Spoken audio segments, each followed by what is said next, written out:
বাংলাদেশে আইন হচ্ছে ধর্ষণের ফলে 15 দিনের মধ্যে তদন্ত কমপ্লিট হবে, মামলা নিষ্পত্তি হবে কয়দিনের মধ্যে? 90 দিনের মধ্যে। এটা আইন অনুযায়ী। কিন্তু এই আইন কি প্রয়োগ হয়?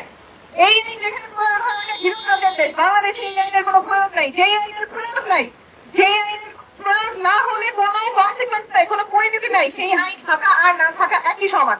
আইন যখন প্রয়োগ হচ্ছে, আইন কার্যকর হচ্ছে কিনা, প্রয়োগ হচ্ছে কিনা, সেই জন্য প্রশাসনের তৎপর হতে হবে। পুলিশ তদন্ত করবে 15 দিনের মধ্যে, সেই জন্য কি পুলিশের এরা জনগণ আছে, ট্রেনিং আছে, যেই ল্যাবে ইনভেস্টিগেশন পাঠাতে হবে তার কাঠামো কি আছে কিনা, ঢাকার বাইরে আছে কিনা, এই ক্যাপাসিটি যতক্ষণ না একটু হবে ততক্ষণ আইনটা কাগজেই থাকবে, মানুষের বিচার দেখবে না এবং অপরাধগুলো চলতেই থাকবে। কারণ বিচারহীনতা আমরা আর চাই না। বিচারহীনতার এই সাইকেলে অপরাধগুলো বাড়তে থাকে।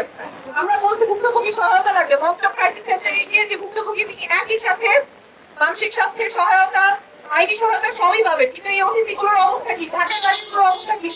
ওখানে আসলে কি জনবল আছে, রিসোর্সেস আছে, স্কিলস আছে, ট্রেনিং আছে? এগুলো কে তদারকি করছে? এই সবের জবাব কে দিবে? কার কাছ থেকে আমরা নিব? এই যে পুরো গভর্নেন্সের একটা ফেলিয়ার হচ্ছে, এই ফেলিয়ারের দায় নিতে হবে এবং এই জায়গায় আমাদের ব্যবস্থা চাইতে হবে। সর্বোপরি এখন আমরা একটা এমার্জেন্সি সিচুয়েশনের মধ্যেই আছি। এতগুলো ইনসিডেন্ট হচ্ছে, একটা ফাস্ট সার্ভিস চালু করার প্রয়োজন, যাতে যে কেউ যদি সহিংসতার শিকার হয় তাহলে সে যাতে একটা টুইট নাম্বারে ফোন দিতে পারে, পুলিশ থেকে একটা টিম চলে আসলে যাতে সহায়তা দিতে পারে।